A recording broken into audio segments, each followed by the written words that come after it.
Imagine working extremely hard for something. You sacrifice your time, your energy, your strength, sacrifice family, friends, and then when the day finally comes, it just didn't work out for you. And I know I said imagine at the beginning of all this, but I know for a lot of you, this is just a reality. When things like this happen, it is enough to destroy our confidence and make us think that we are not enough and we are not worth it. But what if I told you the very same thing you couldn't accomplish actually opened up a lot more doors for you? Hello, everybody. Welcome to my channel. I am your host, Eli. Dang. I think that would have sound better if my name was a little longer. Like, I'm your host, Eli the Third, something like that, but that's beside the point. Anyways, welcome back. Today's title is Be Grateful It Didn't Happen. Be grateful it didn't happen. I know, that sounds very vague. What didn't happen? That job that you probably wanted so bad. It didn't happen. Whatever you wanted that was extremely important to you, be grateful it didn't happen. I like to start off this video with a story because if you've been around this channel for a minute, I just love to tell stories. This one is actually a personal testimony of mine. I like to share it with you guys. So I was about 14, 15, and I had this best friend. Me and him were amazing friends, and he was the first person I actually knew when I got to the States. And that was my guy. Me and him were both gifted kids. We loved doing everything together. We played basketball together. He'll be over at my house, I'll be over at his house. And you know, I was in middle school at the time, so we're always running around, playing games. It was always fun. It was never a dull moment with him. And I felt like that was my guy. That was the person I could just relate to, tell everything to, even at our young age. We were getting ready to try and get into this gifted kids program. And me and him were both studying together. We studied, we did everything together. We tried to help each other out. And the day came, we took the test. And when the results came out, I didn't get it right. I was bad, I flunked, and he did good. Turns out he was actually the gifted one. And I wasn't as gifted in what he was gifted in.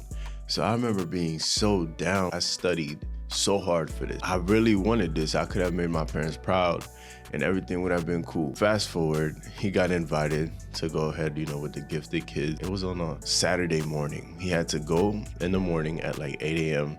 and then wait for the bus to come and get him. Now, I wasn't invited because obviously I didn't make it.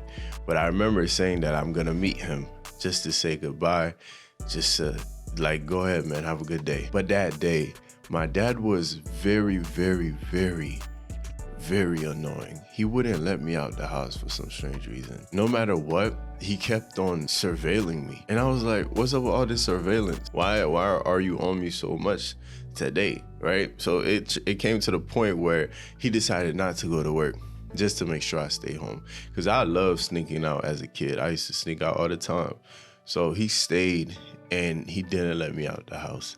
And I was so mad. Like, I wanted to see my friend. So I'm thinking he's probably gonna go to work in the morning and I could go see my dog and wait for the bus with him. Nah, I was wrong. I woke up at 7 a.m., peeked outside, and my dad was right there. And he wouldn't let me leave. So I went back to sleep because I was like, you know what, it's whatever. I didn't have a phone at the time. I went back to sleep. I woke up like an hour and 15 minutes later, and it's a whole bunch of cops. Later on, I found out that there was a gang war going on around the neighborhood. A lot of people were firing, and my best friend died. He got killed. I remember just in shock.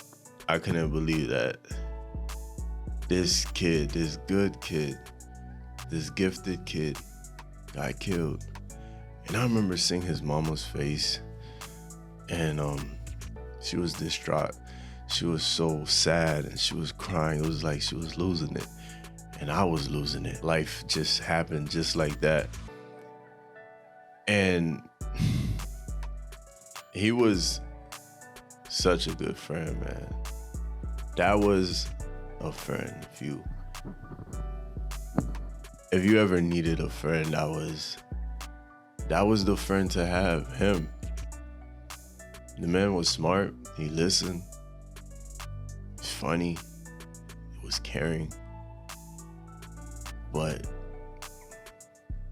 He just died. And I remember my dad telling me, that could have been you. Thank God I listened to my intuition. At the time, I didn't care that it could have been me. It should have been me. If I was there, I would have taken it. I would have took it for him. I was like, why not me? Why him? Why did he have to go?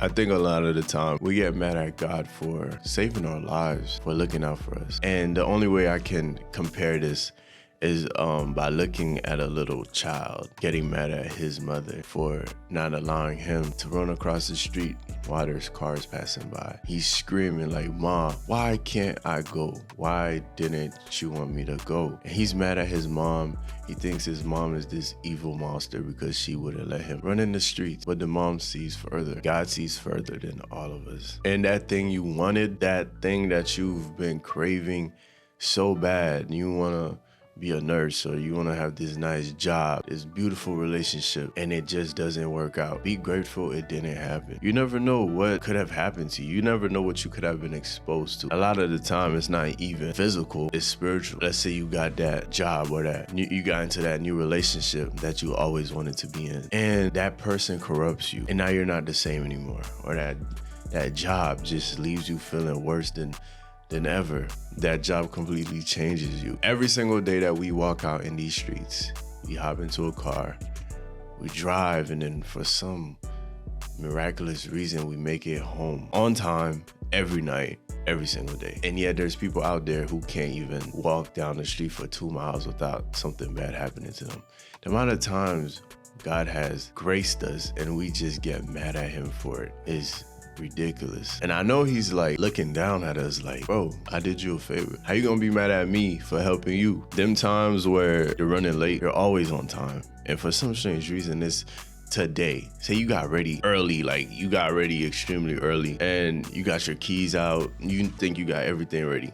You go in the room to get your keys, you can't find your keys. Now you spend like 30, 40 minutes looking for your keys, and you're like, what is going on? Then you finally find your keys, but you're almost late to work. You try to run, get in the car, your tire's flat. Why is my tire flat? I just lost my key, now my tire flat. And now you had to call somebody, pump your tire. Now on top of that, now you gotta drive. When you start driving, boom, traffic. Now you're stuck in traffic for 30 minutes. Why?